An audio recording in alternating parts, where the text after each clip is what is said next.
ইন্না লিল মুত্তাকিনা মাফাজা, অবশ্যই মুত্তাকিদের জন্য রয়েছে সাফল্যের একটি স্থান। হাদাইকা ওয়া আনাবা ওয়া কাওয়াইবা আতরাবা, বাগবাগিচা, আঙ্গুর, নবযৌবনা সমবয়সী তরুণী বৃন্দ এবং রয়েছে উচ্ছ্বসিত পান পাত্র। লা ইয়াসমাউনা ফিহা লাগওয়ান ওয়ালা কিযাবা, সেখানে তারা কোনো আজে বাজে মিথ্যে কথা শুনতে পাবে না। জাযাআম মির রাব্বিকা আতাআন হিসাবা, তোমাদের রবের পক্ষ থেকে এছাড়াও রয়েছে যথেষ্ট প্রতিদান এবং পুরস্কার। রব্বিস সামাওয়াতি ওয়াল আরদি ওয়া মা বাইনাহুমার রাহমান লা ইয়ামলিকুনা মিনহু খিতাবা, এসব পুরস্কার রয়েছে তোমাদের সেই রবের পক্ষ থেকে যিনি আকাশ আর জমিনের আর এর মধ্যে স্থিত সব কিছুর মালিক, যার সামনে কথা বলার সাহস কারো থাকবে না। এটা হলো যে আমার তেলাওয়াতকৃত আয়াতের শাব্দিক তর্জমা। এখন আমরা ব্যাখ্যার দিকে যাব। আমি গতকাল বলেছি কোরআনে কারিমে আল্লাহ পাক যেখানেই নিজের নাম বলেছেন জব্বার কাহ্হার, সেখানেই আল্লাহ পাক নিজের নামের পরিচয় দিয়েছেন রহমান রহিম, পরপরই বলেছেন যাতে বান্দারা ঘাবড়ে না যায়। যেখানেই বলেছেন জাহান্নামের কথা, সাথে সাথেই আবার আল্লাহ পাক বলেছেন জান্নাতের কথা। যেখানেই বলেছেন আযাবের কথা, সাথে সাথেই বলেছেন রহমতের কথা। প্রিয় ভাই সব, কিয়ামতের সাফল্য শুধুমাত্র মুত্তাকিদের জন্য। কাদের জন্য বলুন? মুত্তাকিদের জন্য। আরবি ভাষায় তাকওয়া বলে একটি শব্দ আছে। এই তাকওয়া শব্দের অর্থ হচ্ছে বিরত থাকা, বেঁচে চলা, সতর্ক হওয়া এবং সাবধানে চলাফেরা করা, এটার নামই হচ্ছে তাকওয়া। একটিমাত্র জিনিস যদি মানুষের মধ্যে থাকে, সে মানুষটি ফেরেশতার চাইতে বেশি মর্যাদা সম্পন্ন হয়ে যায়, আর ওই জিনিসটি না থাকলে পরে শয়তানের চাইতে লোকটি নিকৃষ্ট হয়ে যায়। বলেন তো জিনিসটার নাম কি? তাকওয়া। বলেন না নাম কি? তাকওয়া। এই তাকওয়া দিয়েই, এই তাকওয়া যার ভিতরে সৃষ্টি হয়, সে ভালো কাজ করার জন্য উৎসাহিত হতে পারে। এই জন্য আল্লাহ রাব্বুল আলামিন বলেছেন ফাত্তাকুল্লাহা মাস্তাতাতুম, আল্লাহ পাককে ভয় করো, যতটা ভয় করা সম্ভব অতটাই ভয় করো। এর একটি সহজ ব্যাখ্যা এভাবে দেওয়া যায়। তাকওয়া কাকে বলে? একটি সংকীর্ণ রাস্তা, সেই রাস্তা দিয়ে, সেই রাস্তার দুই দিকে আছে কাঁটা যুক্ত লতা পাতা। এরকম একটা রাস্তা দিয়ে যখন আপনি যাবেন, তখন আপনি বলুন তো, তখন আপনি বলেন কিভাবে যাবেন? আপনার গায়ে জামা আছে, চাদর আছে, রাস্তাটা খুব ন্যারো, দুই দিকে কাঁটা যুক্ত লতা পাতা। বেতের গাছ দেখছেন? বেত, ওই রকমের বেতের কাঁটা যুক্ত লতা পাতা আছে। যাবেন কেমনে? যাওয়ার সময় জামা কাপড় খুব আঁটশত করে সতর্ক হয়ে আপনি যাবেন, যাতে কাঁটা লেগে আপনার জামা না ছেড়ে, আপনার গায়ের চামড়া না ছেড়ে। এটার নামই হচ্ছে তাকওয়া। সতর্কতা অবলম্বন করে চলা। এটার একটা দৃষ্টান্ত আমি এইভাবে দেই। বাইন মাছ তো আমরা সবাই কম বেশি লোকেরা খায়। চট্টগ্রামে বাইন মাছরে কি বলে? যাক, অন্তত একটা মাছের নামে আমরা এক আছি, বাইন মাছ। এই বাইন মাছ থাকে কোথায় বলেন তো? কাদার মধ্যে থাকে। যারা বাইন মাছ ধরেছে তাদের মুখে শুনেছি যে বাইন মাছ যতই কাদার মধ্যে দিয়ে টাইনা বাইর করলাম, এর গায়ে কোনোদিন কাদা দেখি নেই। তা শুধু খাবেন না, ওর কাছ থেকে অন্তত তাকওয়ার শিক্ষাটা নিবেন। ও কাদায় থাকে, তাকওয়ার কারণে কাদা ওর গায়ে লাগে না। তাকওয়া মানে বেঁচে চলা, সতর্ক হওয়া। সতর্ক থাকে, গায়ে লাগলো না। আপনিও আপনার সমাজকে পরিচ্ছন্ন বানাবেন, নিজেও পরিচ্ছন্ন থাকবেন, আল্লাহকে ভয় করে চলবেন, সতর্ক হবেন, এটার নামই তাকওয়া। দেখুন আল্লাহ রাব্বুল আলামিন বলছেন, ইয়া আইয়ুহাল্লাযীনা আমানুত্তাকুল্লাহা হাক্কা তুকাতিহি ওয়া লা তামুতুন্না ইল্লা ওয়া আনতুম মুসলিমুন। আল্লাহ পাক বলেন, হে বিশ্বাসীরা, তোমরা আল্লাহ পাককে ভয় করো, ভয় করার মতো ভয় করো, আর মুসলমান না হয়ে মরে যেও না। সুবহানাল্লাহ। আল্লাহকে ভয় করো, ভয় করার মতোই ভয় করো, যেমনটি আল্লাহ পাককে ভয় করা উচিত ওইভাবে ভয় করো জীবনের সকল কাজে, উঠতে বসতে। একটা দৃষ্টান্ত দিলে আপনাদের বুঝতে সুবিধা হবে, তাকওয়ার একটা দৃষ্টান্ত দিলে বুঝতে সুবিধা হবে। হাদিস, নবী করিম সাল্লাল্লাহু আলাইহি ওয়াসাল্লাম বলছেন, বনি ইসরাইলের 3 জন লোক একবার রওনা হয়েছিল কোথাও, যাওয়ার পথে তারা এক পাহাড়ি এলাকা দিয়ে যাচ্ছে, ঝড় শুরু হলো। ঝড়ের থেকে বাঁচার জন্য, আত্মরক্ষা করার জন্য তারা একটি গুহার মধ্যে আশ্রয় নিল। হঠাৎ করে বিশাল এক প্রস্তর খণ্ড উপার থেকে গড়াতে গড়াতে এসে গুহার মুখকে বন্ধ করে দিল। এখন 3 জন লোকের একজনও এখান থেকে বেরোবার আর কোনো পথ নাই। 3 জন লোক মরে যাবে, জীবন সম্পর্কে হতাশ হয়ে তারা কাঁদাকাটি শুরু করলো। মুরব্বী যিনি ছিলেন তিনি বললেন, কান্দা তো কোনো লাভ নাই, মরবো তো বটেই, কিন্তু আসো নেক আমল করে যদি কিছু থাকি, আল্লাহকে ভয় করে কোন আমল যদি করে থাকি, চলো সেই আমলটা দিয়ে আল্লাহ পাকের কাছে ওসিলা দিয়ে মাপ চাই। ওই যে সেদিন বলছিলাম, অবতাকু ইলাইহিল ওসিলা মানে পীর ধরা না, অবতাকু ইলাইহিল ওসিলা আয় আমলে সালেহ, নেক কাজের ওসিলা দাও। শুরু হয়ে গেল। একজন বলল, রব্বুল আলামিন, তুমি জানো আমার একটা কৃতদাস ছিল, আমাকে না বলে সে পালিয়ে গেল, আর ফেরে না, বছরের পর বছর চলে যায়। আমি তার পাওনা বেতন দিয়ে বকরি কিনেছিলাম, বকরিগুলির বাচ্চা হইল, মাঠ ভরে গেল। অনেক বছর পর ওই কৃতদাস যখন আমার কাছে ফিরে এলো, আমি তাকে বললাম, আল্লাহর বান্দা, এই মাঠ ভরা যত ছাগল দেখতে পাও সব তোমার নিয়ে বাড়ি চলে যাও। সে বলল, মালিক, আপনি কি আমার সাথে তামসা করছেন? আমি তো না বলে গেছি আপনার কাছে, পালিয়ে গেছি, আমার তো শাস্তি হওয়া উচিত, আর আপনি আমাকে তামসা করতেছেন। না, তামসা না, তোমার বেতনের টাকা দিয়ে আমি এগুলি কিনেছিলাম, ওগুলিতে বংশ বাড়তে বাড়তে এগুলি হয়ে গেছে, এত হয়ে গেছে, কাজে এটা তোমার, আমি তোমাদেরকে এটা দিয়ে দিলাম, তুমি নিয়ে যাও। লোকটি বলল, রব্বুল আলামিন, আমি তো শুধু বেতনের টাকাটাই দিতে পারতাম, আমি তো শুধু ইচ্ছে করলে ওই টাকা দিয়ে যে কয়টা বকরি কিনেছিলাম সেগুলি দিতে পারতাম। আমি তা না করে তার বেতনের টাকার সবগুলি টাকা দিয়ে যত ছাগল হলো, বকরি হলো, সব দিয়ে দিলাম। এই কাজটা যদি আল্লাহ তোমারে ভয় করে করে থাকি, মেহেরবানি করে এই পাথরটা সরাইয়া দাও।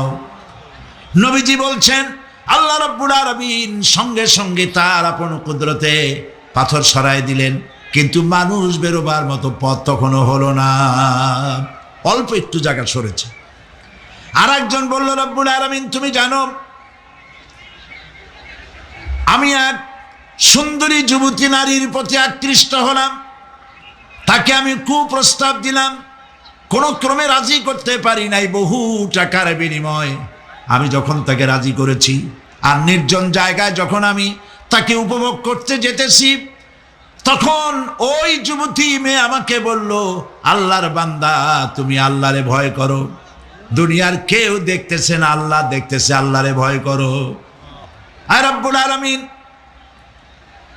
আমার দীর্ঘদিনের এই আশা, এত টাকা দিলাম, এর বিনিময়ে আমি যখন আমার কুপ্রবৃত্তিকে চরিতার্থ করতে যাব, এমন সময় যখন ওই মহিলা যখন বলল আল্লাহরে ভয় করো, তোমার ভয় আমার মনের মধ্যে এতটা গালিব হয়ে গেল, আমি এটাকে ছেড়ে দিয়ে তওবা করে দূরে পালাইয়া গেলাম।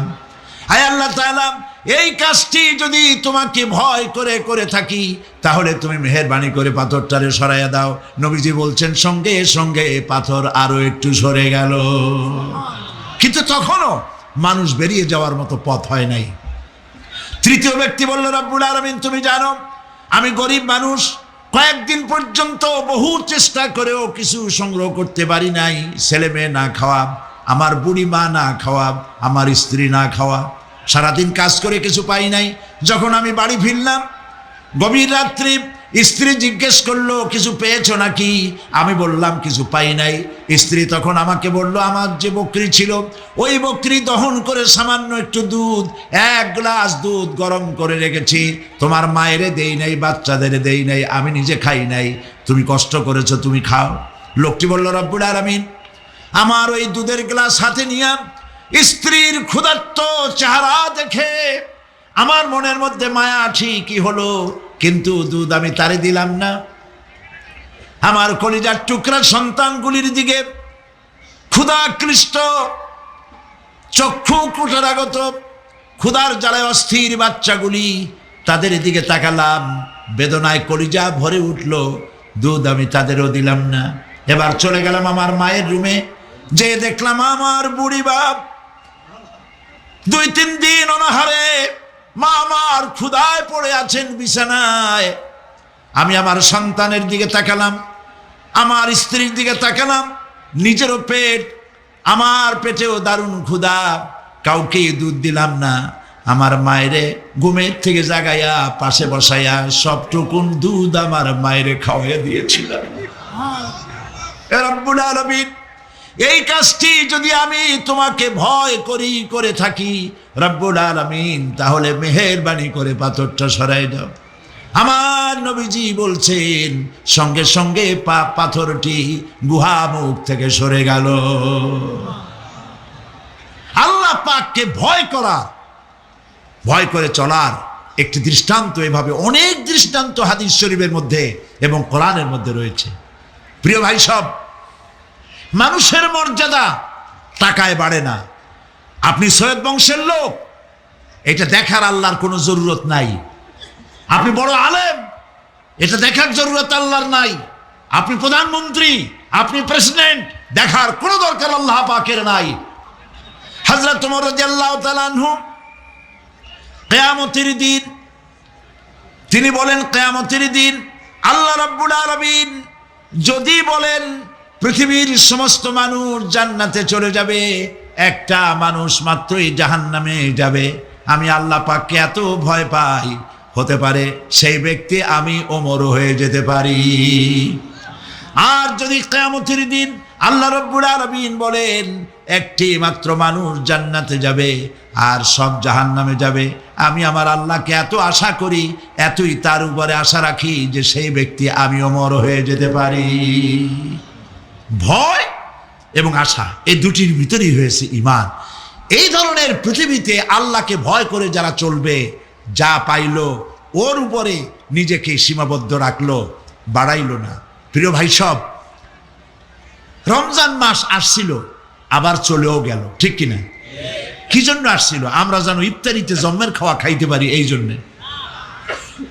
রমজান মুবারকে সারাদিন রোজা রেখে ইফতারিতে মানুষ যা খাইলো, সুবহানাল্লাহ। পেঁয়াজি, সুবহানাল্লাহ, পিছন থেকেও বলতেছে, পেঁয়াজি, বেগুনি, ছোলা, মুড়ি, তরমুজ, আম, কাঁঠাল, এত খাওয়া খাইলো।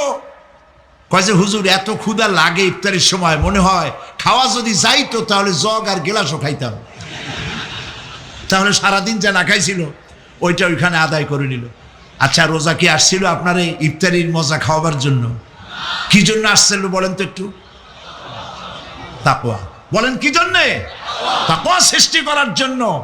সারা জীবন রোজা রাখলাম, মুত্তাকি হইতে পারলাম না, ঠিক কিনা? রোজার দিনে মানুষ মিথ্যা কথা বলে না, ঠিক কিনা? সব সময় মিথ্যা বলে। এই লোকটিও যদি দিনের বেলায় কোনো লোক আসে এমন যার সাথে মিথ্যা বলাই লাগে, বলে যে ভাই এখন আমি খুব বিজি, মাগরিবের পরে আসো, তাহলে বোঝা গেল লোকটা ভয় করছে, একটু একটু হইলেও ভয় করছে। রোজা আসলো ভয় সৃষ্টি করার জন্য, ভয় করতে পারলাম না, ওজনে কম দিলাম, খাদ্যে ভেজাল দিলাম, মিথ্যা কথা বললাম সমানে। প্রিয় ভাই সব, আল্লাহরে ভয় করুন। যারা ব্যবসায়ী ওজনে কম দিয়া প্রতিদিন 5 গ্রাম, আগে তো 6 টাকা বলতাম আমরা, এখন কি বলে গ্রাম, 20 গ্রাম 14 গ্রাম, এই যে গ্রাম 500 গ্রাম নানান রকমের গ্রাম, এই কয় গ্রাম করিয়া জীবনে কয় মন বাঁচাবেন, কয় মন বাঁচাবেন? আর এর দ্বারা আপনার হবে কি? মাপে কম দিলেন, ওজনে কম দিলেন, খাদ্যে ভেজাল দিলেন, চাউলে ভেজাল, ঘিতে ভেজাল, তেলে ভেজাল, সমানে দিতে থাকলেন। আহারে, যাওয়ার সময়, মৃত্যুর সময় সাথে কিছু নিয়ে যেতে পারবেন? পারবেন না। এখানে আল্লাহ পাককে ভয় করুন। ব্যবসায় বরকত দেওয়ার মালিক কে? জোরে বলেন কে? আল্লাহ রাব্বুল আলামিন বরকত দেওয়ার মালিক। এইটা বিশ্বাস করে আল্লাহকে ভয় করুন। ব্যবসায়ী ভাইরা নিয়ত করুন, ওজনে কম দেব না, খাদ্যে ভেজাল দেব না, মিথ্যে কথা বলবো না, এই তাফসীর শোনার দাম হবে। যারা চাকরি করেন তারা ওয়াদা করুন, সরকার যে বেতন দেয় সেই বেতন দিয়ে যেমন করে হোক কষ্ট করে জীবন যাপন করতে হলেও করব, হারাম ঘুষ খাবো না। ঘুষ খাওয়া হারাম, শূকরের মাংস খাওয়া যেমন হারাম, ঘুষের একটি পয়সাও থেকে শুরু করে কোটি কোটি টাকা পর্যন্ত তেমন হারাম। ইন্নালিল মুত্তাকিনা মাফাজা, এই মুত্তাকিদের জন্যই রয়েছে বিরাট সাফল্য কিয়ামতের দিন। সুবহানাল্লাহ। আল্লাহ পাক এদেরকে জান্নাত দিবেন। কি দিবেন বলেন? এমন এক জান্নাত দিবেন, কোরআনে কারীমের মধ্যে আল্লাহ পাক এই পৃথিবীর বুকে যারা আরামের টাটকা সুখগুলি, আরামগুলি যারা বর্জন করে আল্লাহ রাব্বুল আলামিনকে বিশ্বাস করে যারা জীবন পরিচালনা করেছে, আল্লাহ পাক তাদের জন্য জান্নাত রেখেছেন এবং তাদের জন্য বলছেন, সাবিকু ইলা মাগফিরাতিম মির রাব্বিকুম ওয়া জান্নাতিন আরদুহা কাআরদিস সামাই ওয়াল আরদ উইদ্দাত লিল্লাযীনা আমানু বিল্লাহি ওয়া রাসূলিহি। আল্লাহ পাক বলেন, প্রতিযোগিতা করো আল্লাহর মাগফিরাত কামনার জন্য আর জান্নাতে যাওয়ার জন্য প্রতিযোগিতা করো, আল্লাহর রহমত পাওয়ার জন্য সৎ কাজের প্রতিযোগিতা করো, তাহলে আল্লাহ রাব্বুল আলামিন তোমাদেরকে ক্ষমা করবেন আর তোমাদের জন্য এমন জান্নাত দিবেন যেই জান্নাত আকাশের বিশালতার, জমিনের বিশালতার মতো। এই বিরাট জান্নাত তোমাদেরকে দিবেন। এই জান্নাত চিরস্থায়ী সুখ এবং শান্তি জায়গা হবে। মাসালুল জান্নাতিল্লাতী উইদাল মুত্তাকুন ফিহা আনহারুম মিন মাইন গায়রি আসিনিন ওয়া আনহারুম মিন লাবানিন লাম ইয়াতাগায়্যার তা'আমুহু। আল্লাহ পাক বলছেন, জান্নাত আল্লাহ পাক ওয়াদা করেছেন মুত্তাকিদের জন্য। আল্লাহ পাক জান্নাত দিবেন যে জান্নাতের ভেতরে রয়েছে মধুর প্রস্রবণ, রয়েছে দুধের প্রস্রবণ, রয়েছে সেখানে স্বচ্ছ পানীয় পানির প্রস্রবণ রয়েছে। এই সুন্দর জান্নাত, ঝর্ণা ধারা আল্লাহ পাক সৃষ্টি করেছেন, বাগ বাগিচা দিয়ে ভরে রেখেছেন জান্নাত। সেই জান্নাতে জান্নাত হবে এয়ার কন্ডিশন, রৌদ্রের তাপ হবে না সেখানে, রৌদ্রের খরতাপ হবে না সেখানে, ঠান্ডার প্রচণ্ডতা থাকবে না। কিরকম হবে জায়গাটা? আল্লাহ পাক বলছেন, মুত্তাকিনা আলাল আরাইকি লা ইয়ারাউনা ফিহা শামসান ওয়ালা জামহারিরা ওয়া দানিয়াতান আলাইহিম যিলালুহা ওয়া যুল্লিলাত কুতুফুহা তাযলিলা। আল্লাহ পাক এমন জান্নাত রেখেছেন, সেই আল্লাহ পাক সেই জান্নাতের ভিতরে জান্নাতীরা ঠেস লাগায়া মুখোমুখি অবস্থায় তারা সেখানে বসবে, আর জান্নাতীদের মনের মধ্যে কোনো দুঃখ থাকবে না, পেরেশানি থাকবে না। পৃথিবীতে মানুষের দুঃখ থাকে, পেরেশানি থাকে, সেখানে কোনো দুঃখ আর পেরেশানি থাকবে না। সেই জায়গাটা হবে শীতাতপ নিয়ন্ত্রিত, না শীত না গরম, চির বসন্ত বিরাজ করবে। জান্নাতীরা সেখানে থাকবে। এই সুন্দর জান্নাত আল্লাহ পাক রেখেছেন মুত্তাকীদের জন্য। সুবহানাল্লাহ। সব শেষে কাফেরদের জন্য জান্নাত হবে, জাহান্নাম হবে চিরকাল। খালিদিনা ফিহা আবাদান, চিরকাল কাফেরেরা জাহান্নামে থাকবে। কিন্তু যারা একবার বিশ্বাসের সাথে উচ্চারণ করেছে লা ইলাহা ইল্লাল্লাহু মুহাম্মাদুর রাসূলুল্লাহ, লা ইলাহা ইল্লাল্লাহু মুহাম্মাদুর রাসূলুল্লাহ, জীবনে বিশ্বাসের সাথে এই কালেমাজি উচ্চারণ করেছে, মুখ দিয়া বিশ্বাস করেছে, তার পাপের সব শাস্তি শেষ হয়ে যাওয়ার পর আল্লাহ পাক তাকে মুক্ত করবেন জাহান্নাম থেকে। কেউ এরকম জাহান্নামে থাকবে না যে একবার কালেমা বিশ্বাসের সাথে উচ্চারণ করেছিল। এই কথা কাফেরদের ব্যাপারে প্রযোজ্য নয়। সর্বশেষ যে ব্যক্তি জাহান্নাম থেকে মুক্তি লাভ করবে তাকে আল্লাহ পাক বলবেন, ফেরেশতাদেরকে বলবেন, ও আমার ফেরেশতারা, আমার এই বান্দাকে জান্নাত এবং জাহান্নামের মাঝখানে রেখে দাও। জান্নাত এবং জাহান্নামের মাঝখানে লোকটি যখন থাকার জায়গা পাবে, সে জান্নাতের দিকে তাকায়া দেখবে আর কাঁদতে থাকবে। আল্লাহ পাক জিজ্ঞেস করবেন, বান্দারে, যুগের পর যুগ ধরে জাহান্নামে কেঁদেছো, আমি রব্বুল আলামিন জাহান্নাম মাফ করে দিয়া জান্নাত জাহান্নামের মাঝখানে রেখে দিয়েছি, আযাব থেকে তো বেঁচে গেছো, এখন কান্দো কেন? লোকটি বলবে, রব্বুল আলামিন কান্দি এই কারণে, জাহান্নাম থেকে মাফ করেছো, তোমার শুকরিয়া আদায় করি। জান্নাত তো আমার কপালে নাই, কিসমতে নাই, কিন্তু জান্নাত আমি এখান থেকে দেখতে পাচ্ছি, জান্নাতের সুঘ্রাণ আমার নাকে আসতেছে, কপালে নাই যাওয়ার।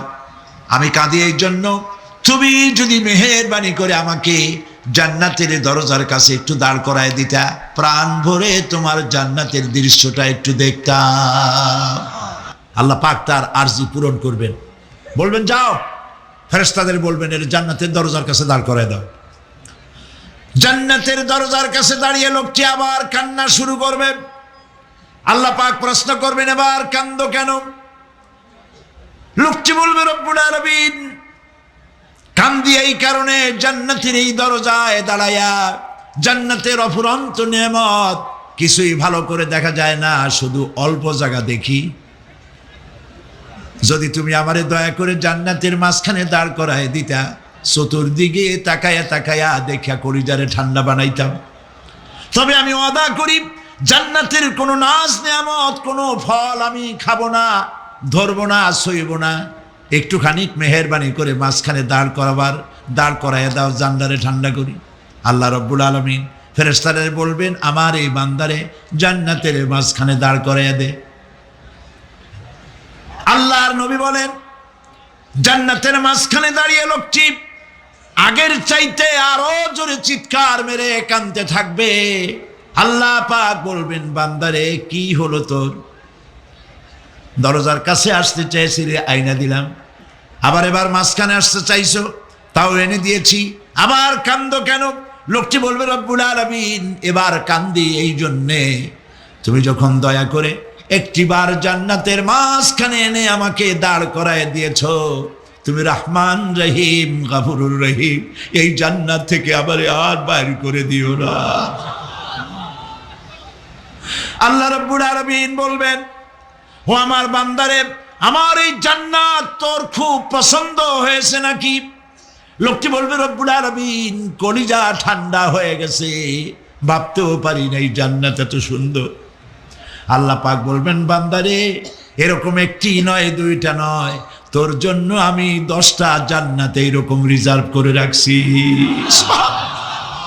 সুবহানাল্লাহ। আল্লাহ পাককে ভয় করে পৃথিবীর সমস্ত পাপ থেকে যারা নিজেকে রক্ষা করবে, আল্লাহ তাদের জন্য এই জান্নাত রেখে দিয়েছেন। সুবহানাল্লাহ। সে জান্নাতের রিসিপশন আপনারা আন্দাজ করতে পারবেন না রিসিপশন কারে কয়। কি এর প্রধানমন্ত্রী আর প্রেসিডেন্ট, 4-5টা পুলিশ আর আর্মি আসে একটা ছট করে সেলুট মারলো, বা শেষ হয়ে গেল, এরকম না। জান্নাতীদেরকে রিসিপশন দেওয়া হবে। জান্নাতীরা যখন আল্লাহর হুকুমে জান্নাতের দিকে যেতে লাগবে, আর যখন জান্নাতের কাছে চলে যাবে, আল্লাহ রাব্বুল আলামিন শোনায় দিচ্ছেন, হাত্তা ইযা জাউহা ফুতিহাত আবওয়াবুহা ওয়া ক্বালা লাহুম খাজানাতুহা সালামুন আলাইকুম তিবতুম ফাদখুলুহা খালিদিন। সুবহানাল্লাহ। জান্নাতীরা যখন জান্নাতের প্রবেশ করার দরজার মুখোমুখি হবে, দ্বার রক্ষীগণ তখন বলবে, সালামুন আলাইকুম, আল্লাহর শান্তি তোমাদের উপরে বর্ষিত হোক। সুবহানাল্লাহ। দুনিয়ার টাটকা টাটকা সুখগুলি 2 পা দিয়ে ঠেলে দিয়েছো, টাটকা সুখগুলি গ্রহণ করো নাই, হারাম খাও নাই, আল্লাহর দ্বীন কায়েমের জন্য রক্ত দিয়েছো, জীবন দিয়েছো, কষ্ট করেছো, আল্লাহকে ভয় করেছো। আমাদের সালাম গ্রহণ করো, জান্নাতের মধ্যে ঢুকে যাও চিরকালের জন্য। সুবহানাল্লাহ। আর বাইর হওয়া লাগবে না, চিরকাল এই জান্নাতের মধ্যে তোমরা বসবাস করতে পারবে, আল্লাহ রাব্বুল আলামিনের ফেরেশতারা বলে দিবেন। জান্নাতের মধ্যে আল্লাহ পাক হুরদের সঙ্গে জান্নাতীদের বিয়ের ব্যবস্থা করে দিবেন। কোরআনে কারিমে আল্লাহ পাক বলেন, মুত্তাকিইনা আলা সুরুজিম মাসফুফাতিন ওয়া যাওয়াজনাহুম বিহুরিন ঈন। সামনাসামনি ভাবে সাজানো সারি সারি আসন সমূহের উপর তারা ঠেস লাগায় বসে থাকবে, আর আল্লাহ রাব্বুল আলামিন হুরদের সাথে জান্নাতীদের বিয়ের ব্যবস্থা করে দিবেন। যেসব হুরের সঙ্গে বিয়ে হবে তাদের আল্লাহ পাক বিবরণ দিচ্ছেন কি রকম হবে তারা। লাম ইয়াতমিসহুন্না ইনসু ওয়ালা জান। এর পূর্বে জিন এবং ইনসান এদেরকে কেউ স্পর্শ করে নাই। কি রকম তারা? কাআন্নাহুন্নাল ইয়াকুতু ওয়াল মারজান। যেমন ঝিনুকের ভিতরে মণিমুক্তা থাকে, এইভাবে আল্লাহ পাক তাদেরকে পবিত্র করে রেখে দিয়েছেন। আমার প্রিয় ভাইরা, আল্লাহ রাব্বুল আলামিন কোরআনে কারীমের ভিতরে বলেছেন, ফাবিআইয়ি আলা'i রাব্বিকুমা তুকাদ্দিবান।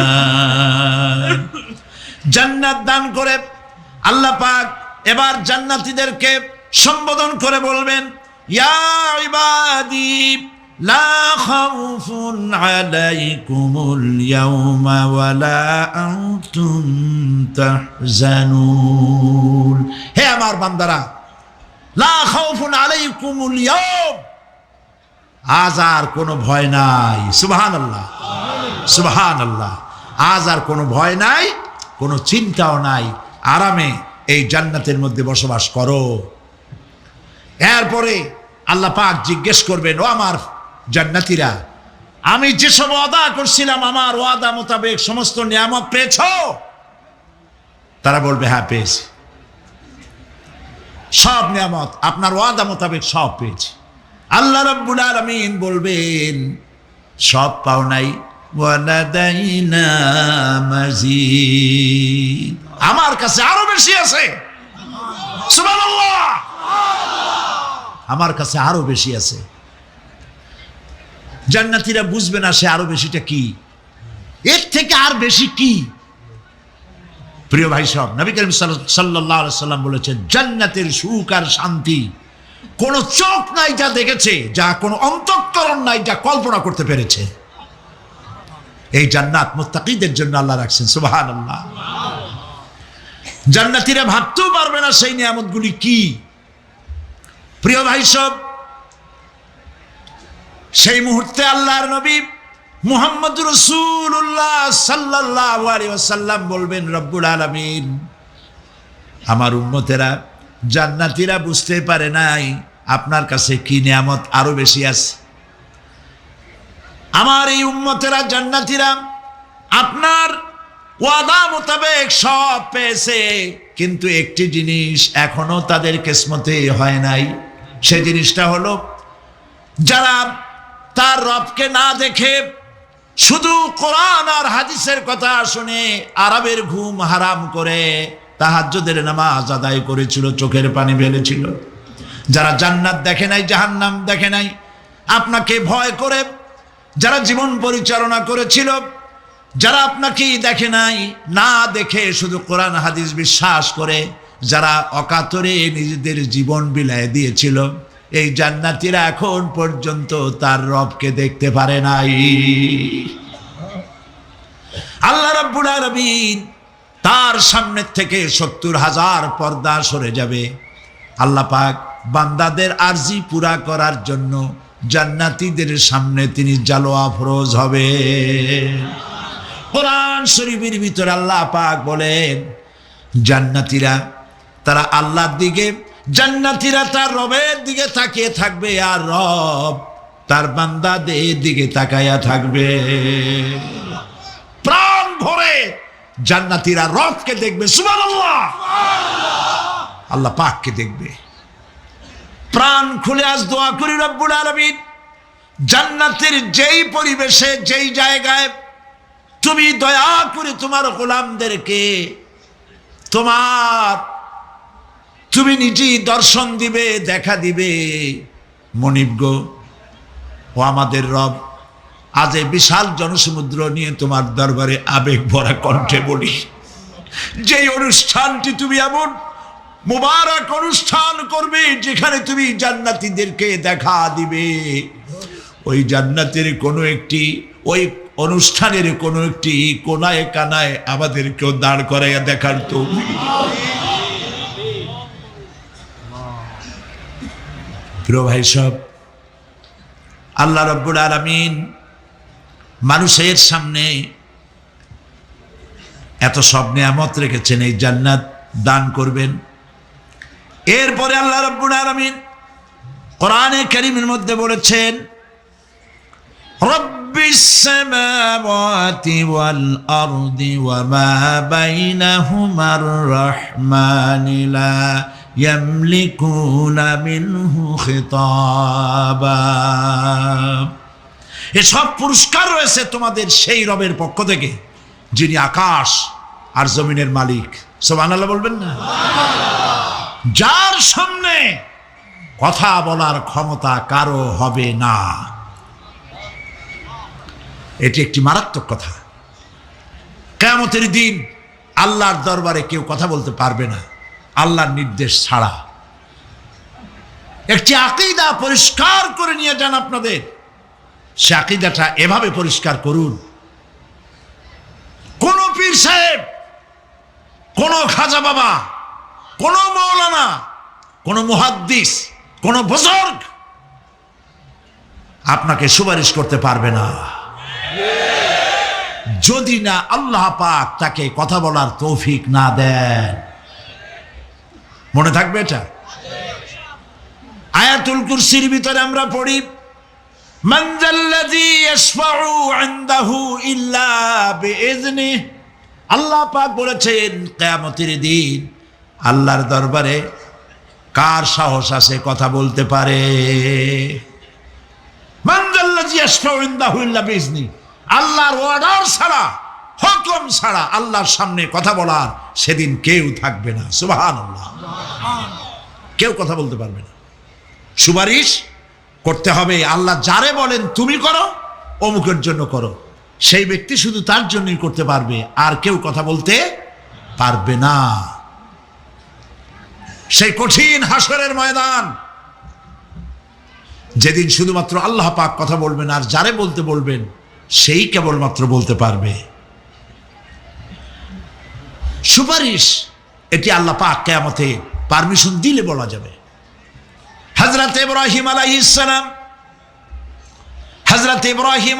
সালাম কিয়ামতের দিন তার নিজের পিতা সম্পর্কে সুপারিশ করবেন রব্বুল আলামিন, আমার আব্বার জন্য সুপারিশ করতেছি, মেহেরবানি করে জাহান্নাম থেকে তারে আপনি রক্ষা করুন।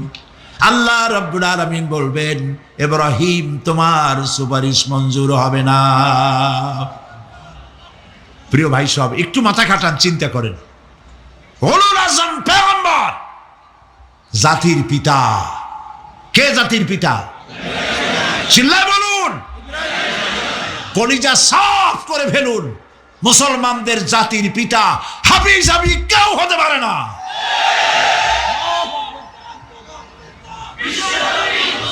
মিল্লাতা আবিকুম ইব্রাহিম, ইব্রাহিম আলাইহিস সালাম এই মিল্লাতের পিতা। সুবহানাল্লাহ। হযরত ইব্রাহিম আলাইহিস সালাম কিয়ামতের দিন বলবেন, আল্লাহ আমার আব্বার জন্য সুপারিশ করছি। আল্লাহ পাক বলবেন মঞ্জুর হবে না। আজর তোমার পিতা হতে পারে, কিন্তু আমার খলিলকে আগুনে ফেলার জন্য নমরুদকে সে সহযোগিতা করেছে, আমি তোমার পিতাকে ক্ষমা করব না। নবী করিম সাল্লাল্লাহু আলাইহি সাল্লামকে সাহাবায়ে কেরাম জিজ্ঞেস করেছেন, হে রাসূল, আপনার আব্বা এবং আম্মার অবস্থা কি হবে? নবী করিম সাল্লাল্লাহু আলাইহি সাল্লাম কেঁদে ফেলেছেন, সব বলেছেন, আমি তাদের কোনো উপকারে আসব না। আল্লাহু আকবার। আপনি মনে করছেন নাকি যে ইয়া নবী সালাম আলাইকা বলেই অমনি নবী সুপারিশ পাবেন? এত সহজ। কতগুলা রসগোল্লা খাইলেন আর বড় একটা মিছিল করলেন আর অমনি চলে যাবেন?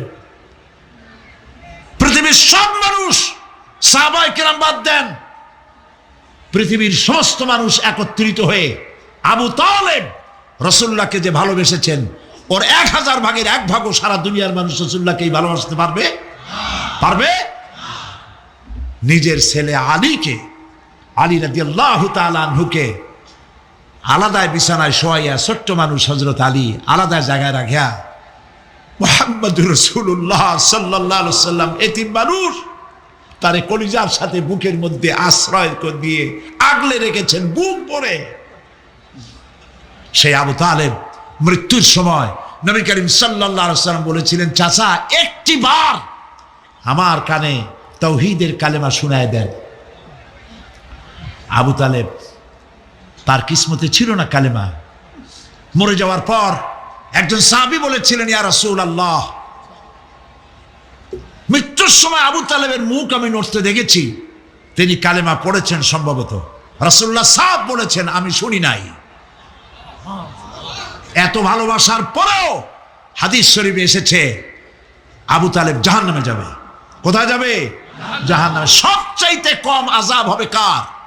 আবু তালেবের। কম আযাবটা কি? হাদিস শরীফে এসেছে কম আযাব হলো জাহান্নামের আগুন দিয়ে এক জোড়া জুতা তৈরি করে আবু তালেবের পায়ে পরিয়ে দেওয়া হবে। সেই জাহান্নামের আগুনের তৈরি করা জুতার তাপে আবু তালেবের মাথার ঘিলুগুলো টকবক করে বউ পড়তে লাগবে। এত ভালোবেসে যদি কিয়ামতে উপায় না হয়, আপনি ইয়া নবী সালাম আলাইকা, ইয়া রাসূল সালাম আলাইকা আর কতগুলো জিলাপি খাইলেন, বড় একটা মিছিল করলেন। প্রিয় ভাই সব, এইসব বেদাত ছাড়ুন, এগুলি সুস্পষ্ট বিদআত। রাসূলুল্লাহকে ভালোবাসবেন, সাহাবীরা যেভাবে ভালোবেসেছেন ওইভাবে ভালোবাসবেন। সুন্নতের অনুসরণ